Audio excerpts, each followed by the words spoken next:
nice alcohol. That's a nice alcohol. You could make some moonshine out of it. Rubbing alcohol? Probably not a good choice. I mean, you can just try a little bit of it. It can't kill you. I mean, what's the worst thing that? What's the word? You die? That would What's the probably be the worst, Your yeah. insides boil. Your internal temperature reaches 107 degrees. Celsius? Yes. Fahrenheit's better than Celsius.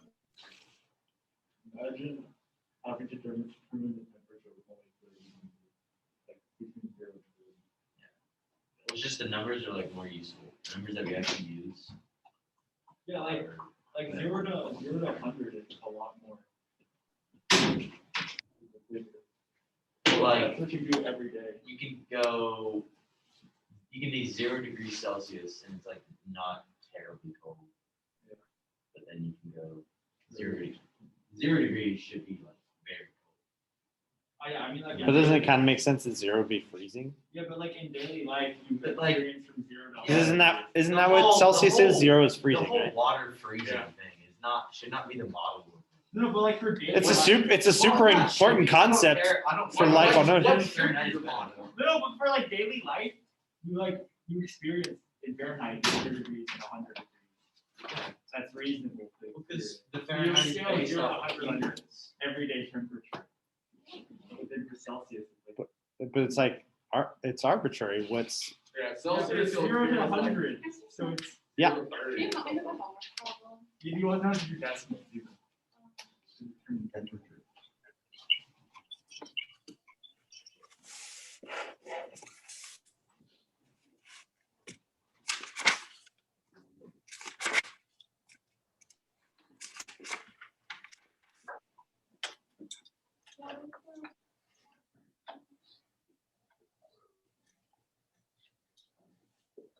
Sorry.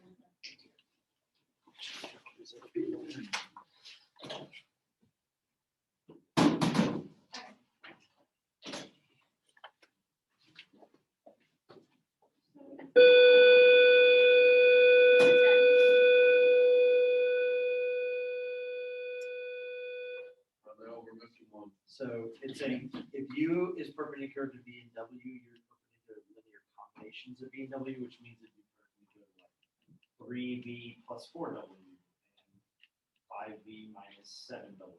A linear combination would just be a multiple of 1 plus a multiple of 0. If you're not multiple, They don't have to be. so So it think would still be. it would be. Okay, got it. Yeah. Thank you.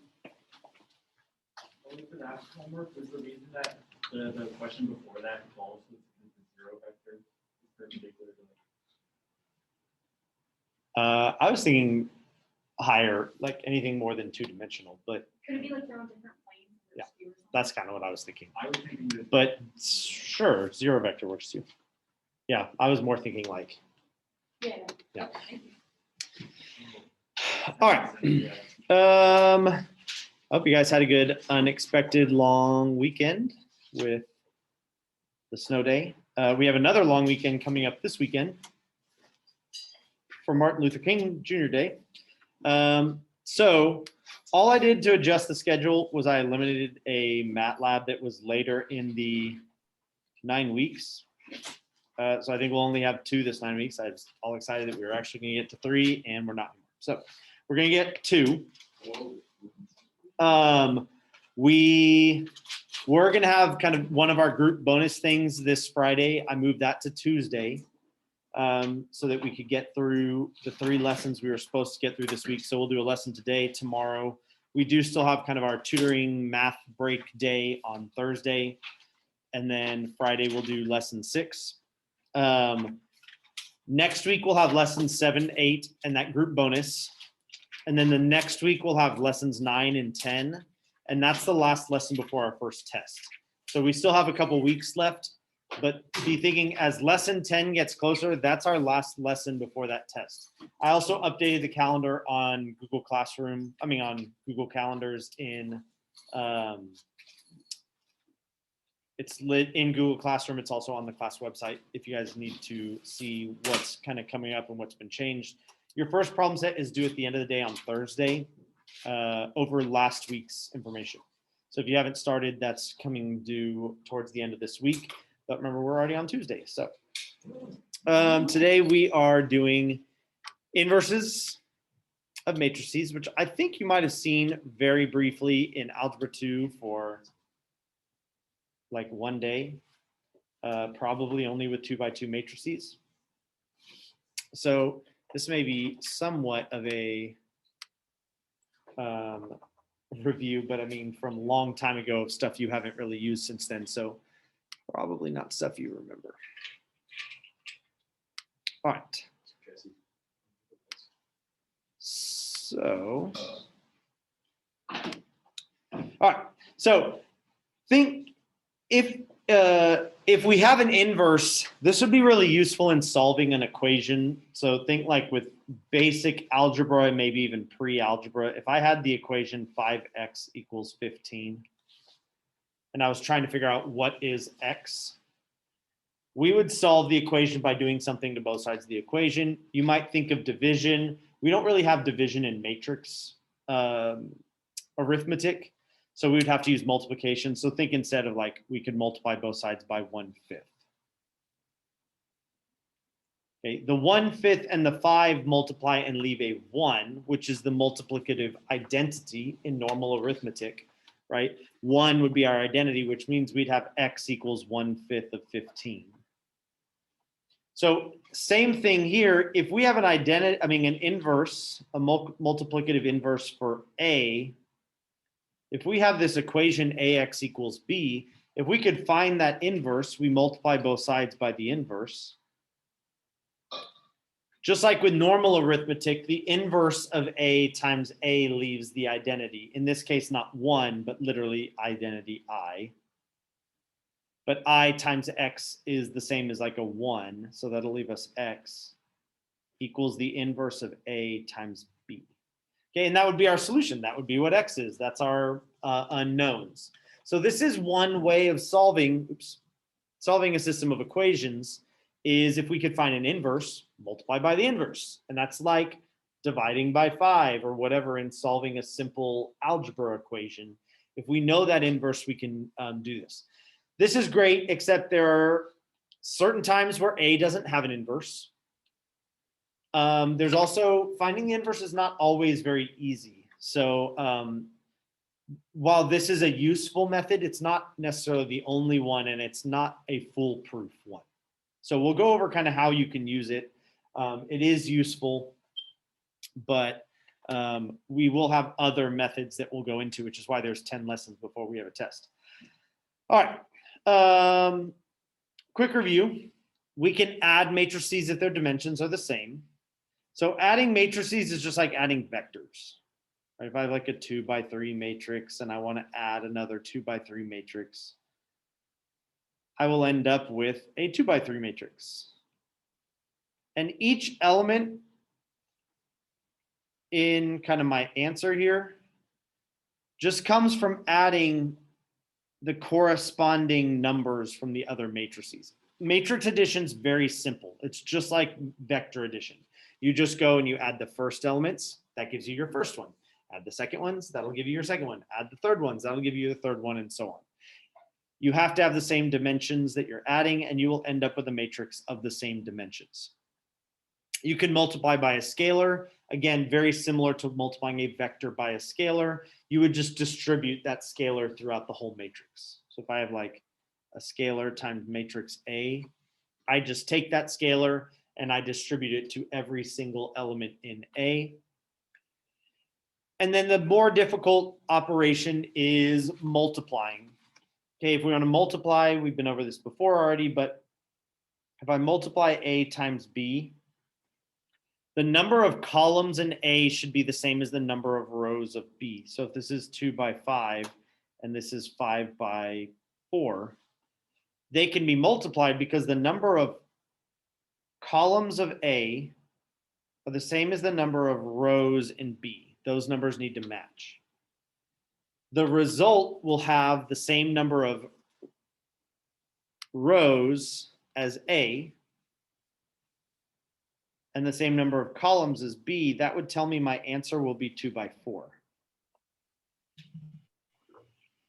Meaning once I multiply A times B, I'll have a 2 by 4 matrix.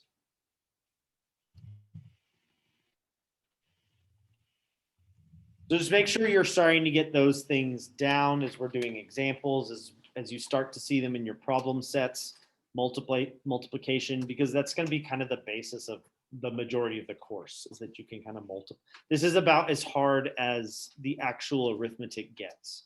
Multiply and add, multiply and add, multiply and add, multiply and add. That's most of what we end up doing here. Okay, so when you do multiplication, I'm not going to do this whole thing. I think you guys should be able to do that. If you want to check your work, any number of computer programs can multiply matrices. I believe even your calculators. Oh, no, I know your calculators can. TI-84s and 89s both have places to enter matrices, and you could put them in. So if you want to check your work, you can always do that. 3 by 3 and 3 by 2, they can be multiplied. You will end up with another 3 by 2. And just remember that any element in it, like if I take what's in the third row, second column, all I do is I take the third row, second column, and I take a dot product. So I'll have -2 times 5 is -10. -3 times 3 is -9. And then 1 times 10 is 10. So I would end up with a -9 here. Okay, and I wouldn't write all this. Or the line. I would just literally put the -9 there. But you guys should be able to do multiplication and you could get the other. It's not working. Do what? Did I do something wrong? Or did someone not muted? All right.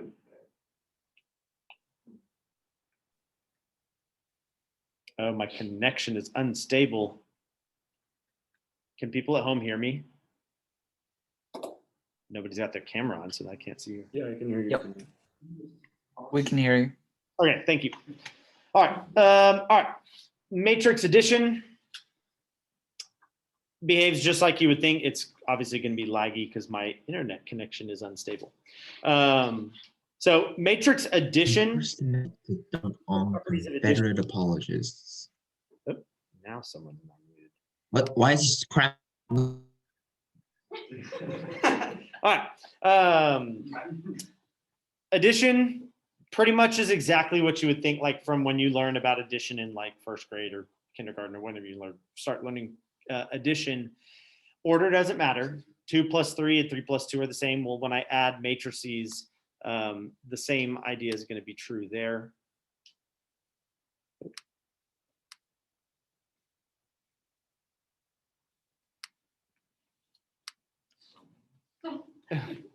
Okay, when I add, it's commutative, meaning the order doesn't matter. Distributive law will work. So if I want to multiply by a scalar, I can distribute that through a matrix sum. Remember, the capital letters are matrices. The lowercase letter would be a scalar. And it's associative, meaning I can group it however I want. You're just adding elements in a matrix. You're not really doing a different operation here. So it's following all the same rules as normal addition would be. Do you have a question? I just had something. It's associative for addition and multiplication. Yeah, this is specifically for addition. For multiplication, the only thing that's not going to be what you would think is it's not commutative. Okay, it is still associative. You can use a distributive property if you're multiplying a matrix times the sum of 2 other matrices. You can distribute, but since it's not commutative, the order is going to matter. Meaning, if I'm multiplying from the left of the sum, when I distribute, that needs to stay on the left-hand side. So like this C, when I distribute, needs to stay over here. If I'm adding and then multiplying on the right by something, when I go ahead and distribute, that C would need to stay on the right.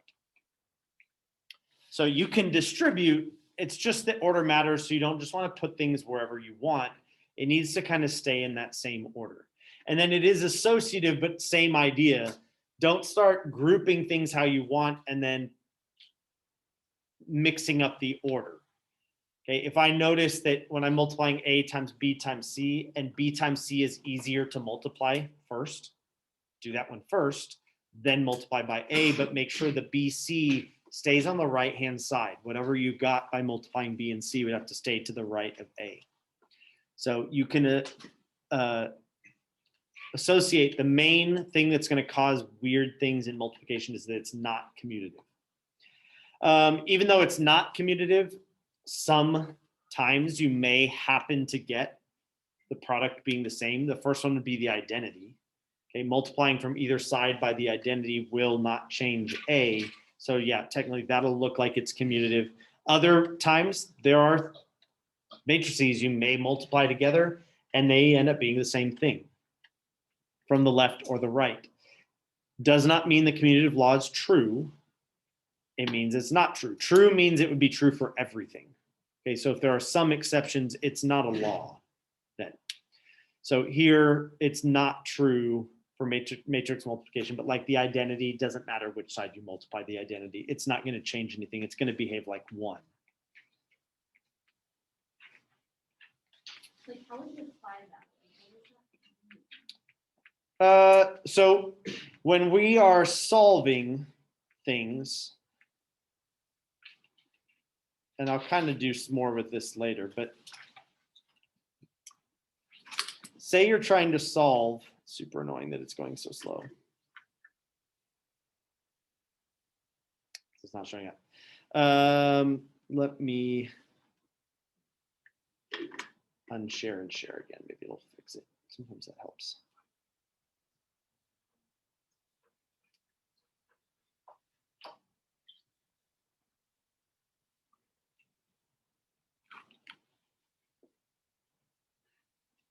Or it just won't share again at all.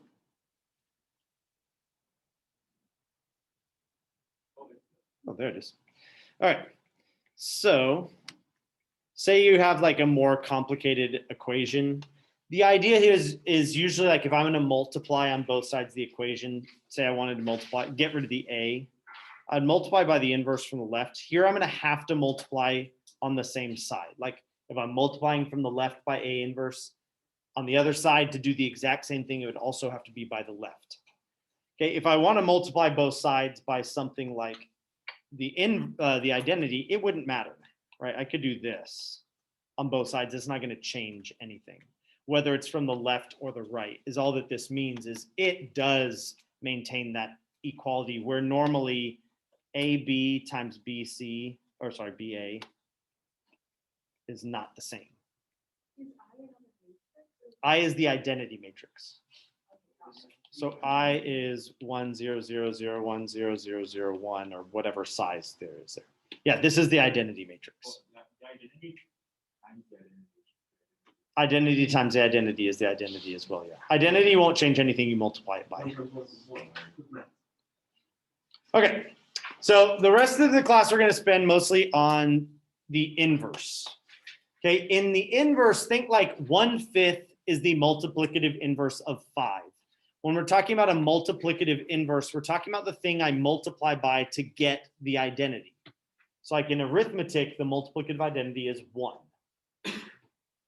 The multiplicative inverse is what do I multiply this thing by to get 1. So like 5, I multiply by 1/5, and that gives me 1.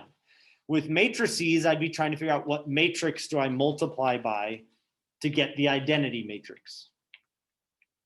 You won't get the number 1. You'll get another matrix. We're looking for the identity. This one is also commutative. Okay, if the inverse exists, it doesn't matter which side you multiply on, you should get the identity matrix. It must be square. Okay, which is the first reason this won't work on all systems of equations. It will only work on systems of equations where I have the same number of equations as I have variables.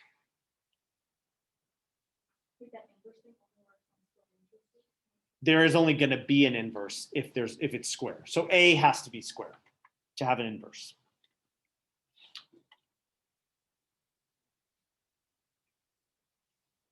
Okay, so A has to be square. So it may not exist, obviously, if A is not square. It will not exist. The other one that we won't really go into today, but will come up for the rest of the course, if any row of A is a linear combination, which we mentioned last week and I said would come up in a lot of definitions and things, of other rows of A. So basically, if any row, like if row 3 is the same as 2 row 1s plus 5 row 2s, that would be a linear combination. Okay, if there's basically a multiple of one row plus a multiple of another row can give you another row. That's what we mean by one row is a linear combination of others. That's where we'll end up with either no solutions or many solutions. No, it's not easy. Well, it could be like if one row is a multiple of another, that would be this case, and that's easily identifiable, but it could be worse because it could be row 4 is 2 times row 1 plus 3 times row 2 minus 5 times row 3, and you're not gonna be able to just see that looking at it usually. But it could be easy. That's what we'll kind of try and figure out, how do we know when that's happening. But that's when you get 0 or many solutions, which means you won't get the one solution that an inverse would give you. It either is not intersecting at all or it's intersecting in many places. Okay, so if it does exist, again, this is one helpful way to solve a system of equations. It would kind of be the simplest looking, because I would just multiply both sides by the inverse. Again, at least for this particular thing, it will always be on the left because the way we've written the equation ax equals b. To get rid of a, I need to multiply from the left of a, which means I will also multiply on the left-hand side of b. This will go away. Okay, it cancels. It becomes the identity, but again, think of that as 1 in multiplication. So that'll give us x. Okay, so will A inverse times B will be a column. And whatever the first number is x. Whatever the second number is y. Whatever the third number is z. So again, this could be helpful. This could be a good way to do it. There are certain times the inverse doesn't exist, in which case not very helpful. There are also times where, well, most of the time the inverse is not super easy to find most of the time. Okay, in 2x2s, inverse is really easy. There's a shortcut for 2x2 matrices for finding the inverse. So first you would multiply kind of across. So here we have A, B, C, D if you read across the rows. If I kind of multiply along the diagonals like this, and I subtract, as long as I don't get 0, there will be an inverse. Okay, that multiplication is called a determinant, which again should be something you guys saw back in Algebra 2, but probably haven't seen it in a while. That's called the determinant. The symbol for a determinant is kind of like an absolute value around the matrix. Okay, or you might see DETA, determinant of A, or you could literally put those absolute values on the elements of the matrix itself.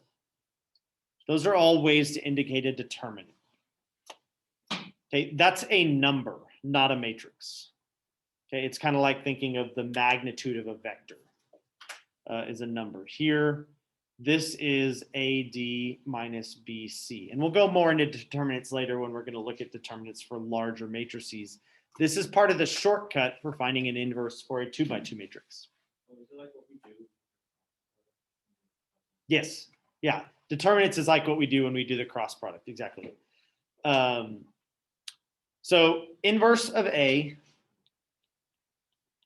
we do 1 over the determinant of A, which is why they're only invertible when the determinant's not 0, because I can't divide by 0. And then I take the matrix A itself. And the numbers on the main diagonal, I'm just going to switch their location. So whatever was the first one, I'm going to put that one at the end. Whatever was the last one, I'm going to put that one at the beginning. And then the ones on the other diagonal, I'm going to switch their sign.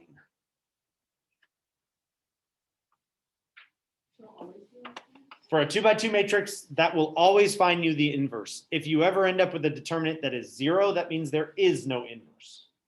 Okay, and again, that's easier to identify. In a 2x2, we can identify if one is a linear combination of the other, one row, because one row will be a multiple of the other. That's almost exclusively why you would have no inverse, other than if you had a row of zeros, which I guess is still a multiple of another row. But yeah, it's if you end up with a determinant of 0, there is no inverse. Otherwise, this will find it. We're going to do the long way for finding inverses of all. We're going to end with that. If you were to do that on matrix A, B, C, D, you would get this formula. So if you want to know where it comes from, all you have to do is actually find the inverse using the long method, and you'll end up with this formula. Okay. Otherwise, larger matrices are usually more difficult. But there are other ones that have shortcuts. And so as the test gets closer, you want to be able to identify which ones have a shortcut so that if Mr. Smith asks me for an inverse, I'm not doing this really long method when I could have just done this fast, easy thing. Okay, the first one is all diagonal matrices are invertible very easily. Okay, remember that a diagonal matrix, we introduced this last week, it's a square, and it has zeros for every element not on the main diagonal. Okay, it could have zeros on the diagonal as well, but on the anywhere else has to be zeros. So for example, we might end up with -1, 0, 0, 0, 0, 2, 0, 0, 0, 0, 2/3, 0, 0, 0, 0, 11. Okay, that's a diagonal matrix. Zeros everywhere except for the main diagonal. The main diagonal can have zeros, but if the main diagonal has zeros on it, it is not invertible. It has no inverse. So we need none of the diagonal entries to be 0 to have an inverse. Okay, all we do to find the inverse of a diagonal matrix is we take that main diagonal and we just take the reciprocal of every element on there. So whatever is the first one, we'll do 1 over that. Whatever the second one is, we'll do 1 over that.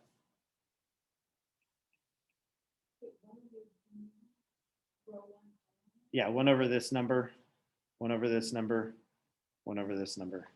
Wait, I'm confused. You said it can't be in the main diagonal, but I think you said it can. What can't be or can be? Like it was zeros. In a diagonal matrix, it could have zeros in the main diagonal. If it does, it's not going to have an inverse. So in order to invert it, they can't be 0 because of what we're doing, right? We're dividing by that number. So a normal diagonal matrix could have zeros there.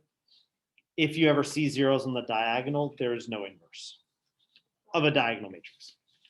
And then everywhere else would be zeros.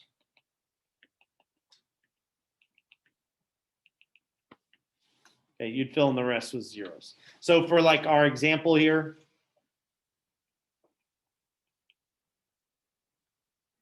I would just take 1 over -1 is -1. 1 over 2 is going to be a half. 1 over 2/3 is 3/2, right? We're basically taking the reciprocal here. And then 1 over 11. And then everywhere else would have zeros.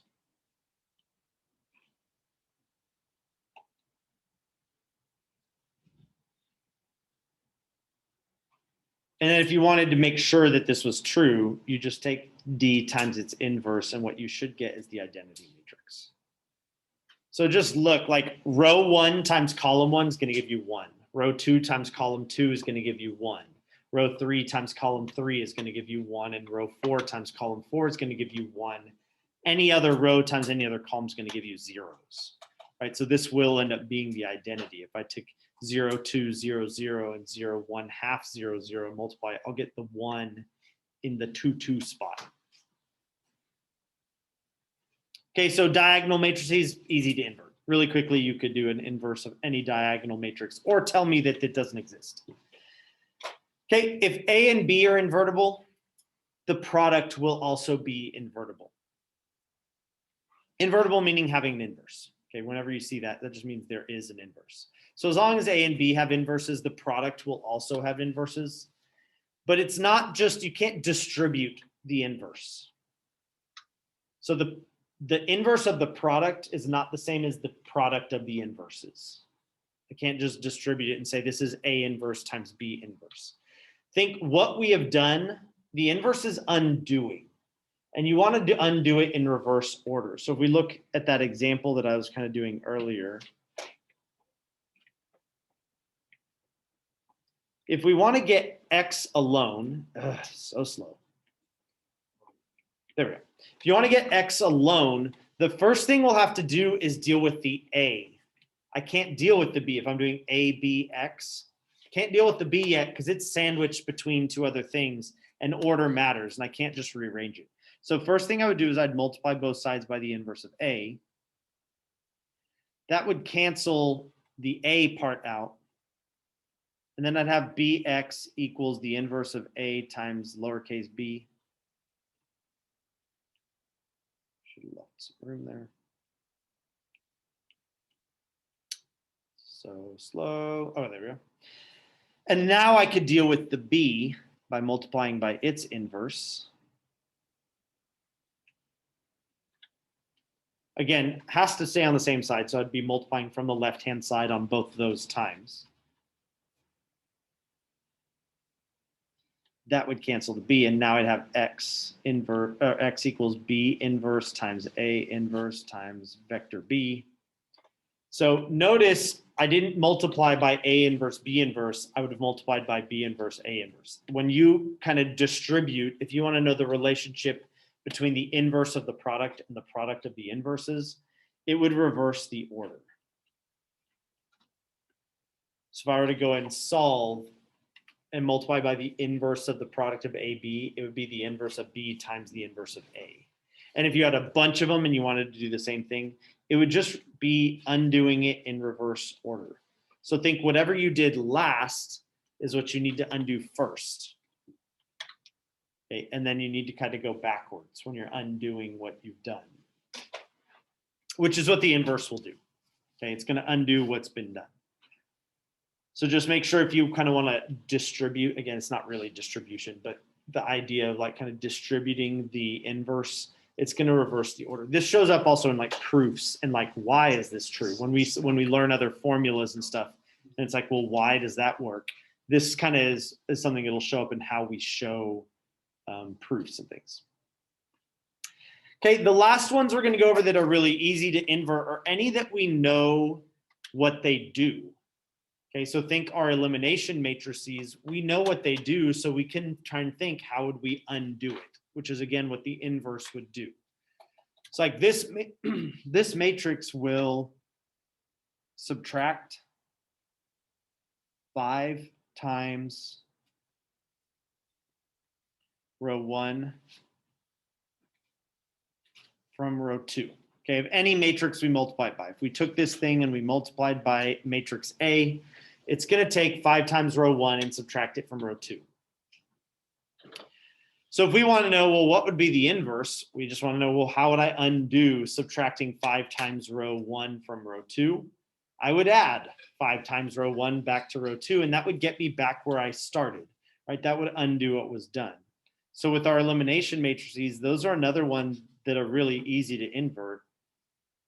You literally leave everything the same except you change the sign of the kind of off diagonal number that you put in there, right? The inverse of this particular elimination matrix would just be to add whatever it was that was subtracted back into your matrix. So that if I did this would just be A, right? It would give me back the original. It would first subtract 5 times row 1 from row 2, then it would add 5 times row 1 to row 2, and you would end up with what you started with. Okay, this would basically cancel each other out. So any of the ones where you can kind of say, I know what this one does, how would I undo that? That's another one that we could invert pretty easily without a formula, is just saying, oh, this one causes this change. How would I undo that change? Okay, those matrices where we kind of know we know what they cause, we're trying to cause a specific thing to happen. Those are called our elementary matrices. So like the elimination matrices, the permutation, the row exchange permutation ones like P1, 2, exchanges row 1 and 2. Oops, which I didn't do.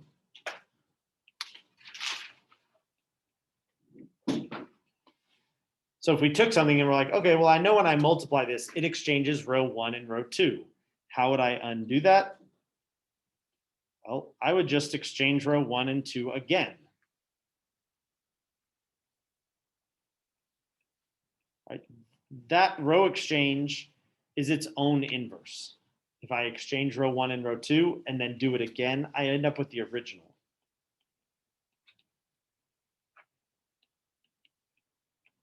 If I do P1, 2A and then times P1, 2 again, I'm going to get A. It's going to exchange those rows and then exchange those rows again. That means this is the identity. Right? It didn't change anything, which means 1 is the inverse of the other in this case. So those elementary matrices where you know what effect it causes, you can kind of logically think what the inverse would be to undo that effect. There's shortcuts for the 2x2s and there's shortcuts for the diagonal matrices. So make sure you kind of know that because we're about to go over the long way of finding an inverse. And if you don't have to do that, I wouldn't. Okay, if you are like, oh, this is a diagonal, I can just invert it. Or, oh, this is 2x2, I can just use the shortcut. Then do that. Otherwise, we're going to do one of the methods. There's multiple ways to find an inverse. We're going to do one today called Gauss-Jordan method. Basically, we're looking for what would I multiply A by to get the identity. So what I do is I put A next to the identity in one kind of rectangle. We'll put it in a matrix that's rectangular. Then I'll do transformations, row elimination. Add rows to other rows until that left-hand side is the identity. And what we'll see on the right is the inverse then. So we'll basically keep track, well, in the fact that we put the identity next to it, what it'll done is keep track of every linear combination that had to happen to get the identity. And that's going to be showing us what the inverse is. So we'll start by putting a rectangular matrix, just putting A right next to the identity. We'll add rows, multiples of rows to other rows until this side looks like the identity. And what will happen is this side will be the inverse. And it's just a bunch of multiply and add, multiply and add, multiply and add. And we'll see, we're going to do a 3x3 example. It's not short. It's not terribly difficult. It's adding. It's not a short method. And if you had like a 5x5, you should be able to see it. I get how I would do that. It would take me a long time and it would take me a lot of paper. You shouldn't think of it as harder, but it is definitely more time consuming. So if you can avoid Gauss-Jordan and find another way to do it, a lot of times that is a benefit. Okay, we're going to invert this one and then we'll be done for the day. So this one, we're even kind of, this one isn't as bad because if I already see some zeros, that means some steps have already been done. So I already see some zeros there. So that's actually made this one a little bit easier. So all I'm going to do is I'm put the rows of A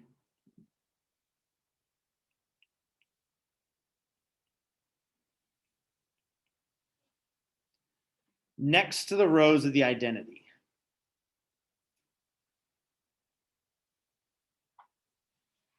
Into one rectangle. And then I'm going to do operations to rows, meaning add multiples of rows to other rows, as if these were like systems of equations or whatever. And you're basically solving here like A times what equals I. Picture that we kind of made a augmented matrix here with A and I, and we're solving for this thing here. So we're just doing row operations to solve that. So it's similar to that idea that we did there. So you could just start randomly doing it, but again, kind of the point of linear algebra is to have a systematic approach. So first thing I would do is in the first column below the very first number, I want to turn those into zeros. That would be my first thing that I want to do. I want to take those numbers and make them 0. 1 is already 0, the very bottom one, so I don't have, that's one less step that I need. But I want to add rows to get rid of those, add multiples of rows to get rid of those things. So like in row 2, I'm going to take 2 times row 2, and I'm going to add row 1. That is not the only option.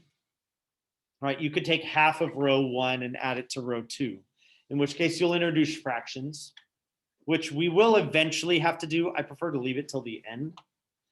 But you could do it at this point, or you could take, 4 times row 1 and add 8 row 2s or whatever. If you want to do some weird other thing, you could do other stuff. It's not always the only option.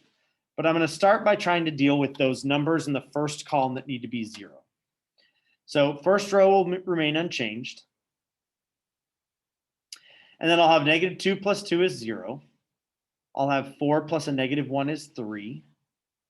I'll have -2 plus 0 is -2. Keep going, okay? You need to do it to the entire row. So I'll have 2 times 0 plus 1 is 1. 2 times 1 plus 0 is 2. And then 2 times 0 plus 0 is 0. And then the second row we won't have to have changed because it already had the 0 that I was looking for. Okay, please show something like this, because at the end, this is very hard to grade, and it's very easy at the end that if you make a mistake like on that first step, you're going to then add multiples of that mistake in every other step probably. And so if you make one mistake, I need to be able to figure out, oh, look, you just made one mistake way back here, and that's causing your answer to be way off versus your answer is way off and I have no idea what you did. That could be -7 versus -1 or something if you're not showing. So just show me what it is that you did so I can see, oh, you think you added row 2 to row 1, but you made one little mistake here, and that caused the entire thing to go wrong. Okay, now I would deal with everything below the second number in the second column.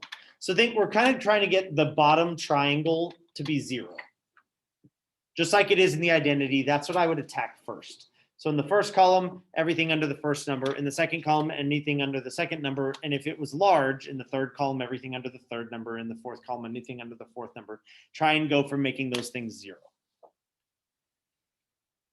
Notice here, I would do only adding multiples of 2 and 3 at this point. Do not add a multiple of 1 to row 3, because that 0 that we want on the far left will no longer be a 0 if we start adding multiples of row 1. So only use 2 and 3 because they both have zeros in the first column, which means they won't all of a sudden become non-zero again. So I would take 3 times row 3 and add row 2. Again, not the only option. You could take thirds, but then you're going to introduce even more fractions. So first 2 rows will remain unchanged. And then I'll take 3 times 0 plus 0. 3 times a -1 plus 3 is also 0. 3 times 2 is 6 plus -2 is 4. 3 times 0 plus 1. 3 times 0 plus 2. 3 times 1 plus 0 is 3. Okay, and now notice in this little bottom triangle down here, I have my zeros, just like the identity has. My next step, I would start attacking these numbers here. So move to the opposite side and do everything above the last column. Okay, whatever's in the last column, do everything above that.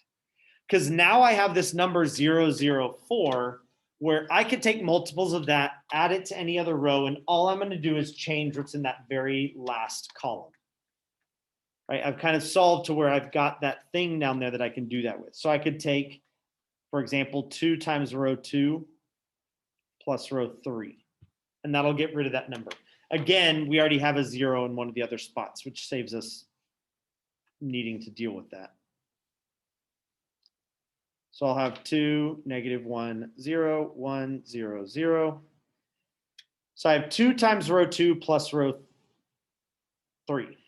So I'll have 0 plus 0, 3 plus 0, which is what you want to happen. You don't, oh, sorry, 6 plus 0. 2 times row 2 plus 3. You don't want to start changing zeros back into non-zeros. Once I've got zeros, I want to stick that. So then I'll have -4 plus 4 is 0. I'll have 2 plus 1 is 3. 4 plus 2 is 6. 0 plus 3 is 3. And then 0, 0, 4. Okay, and then notice I'm getting really close to the identity. I have zeros almost everywhere I want them, except for here. Okay, the last row elimination I'm gonna have to do is get rid of that. I only want to use row 2.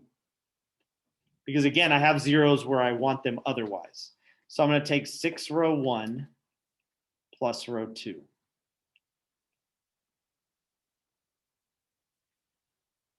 And so I'm gonna have 12, 0, 0. 6 plus 3 is 9. And then a 0 plus 6. And then a 0 plus 3. And then I have 0, 6, 0, 3, 6, 3. And I just realized in the last step, I didn't finish copying the full row 1, 2, 3 that we never changed. Okay, and now I basically have the identity on the left. The only problem is those should be 1s, not a 12, a 6, and a 4. But think of these as equations. Think of this like the augmented matrix. I can just multiply this by 1/12, 1/6, and 1/4 to now deal with the fact that I don't have a 1, and a 1. This is what you would get if you had started using fractions from the beginning. So like doing half of row 1 plus row 2 in that first step would have introduced fractions. And then if you had kept going with those fractions, you would have ended up in this place that we are now, where I have 1, 0, 0, 0, 1, 0, 0, 0, 1 in that part on the left. That's the identity. And then I have 9/12, which is 3/4, 6/12, which is 1/2, 3/12, which is 1/4, 3/6, 1/6, 3/6. Oops. 1/4, 2/4, 1/2, 3/4. Okay, and then this is the inverse of A that's over here. Okay, and you could multiply the two together and see that. And you should be able to see, I could do this for a larger matrix, but already with this 3x3, I had multiple steps. With a 4x4, a 5x5, a 6x6, you're gonna have even more.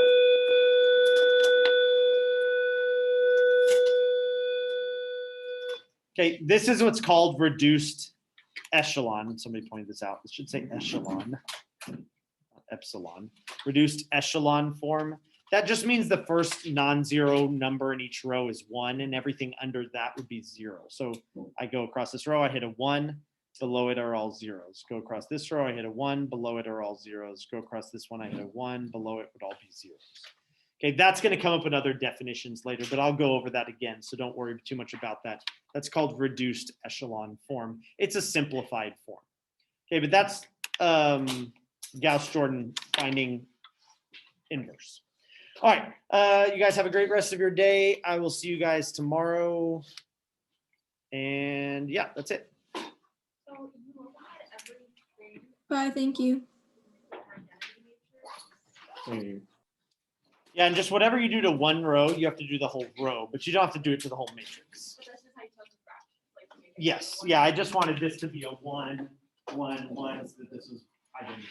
So multiply by 12, 6, 40. So is there an answer just the. Thank you. Yes, this would be your answer. This would be the answer. Yeah. Bye, guys. Have a good day. Thank you.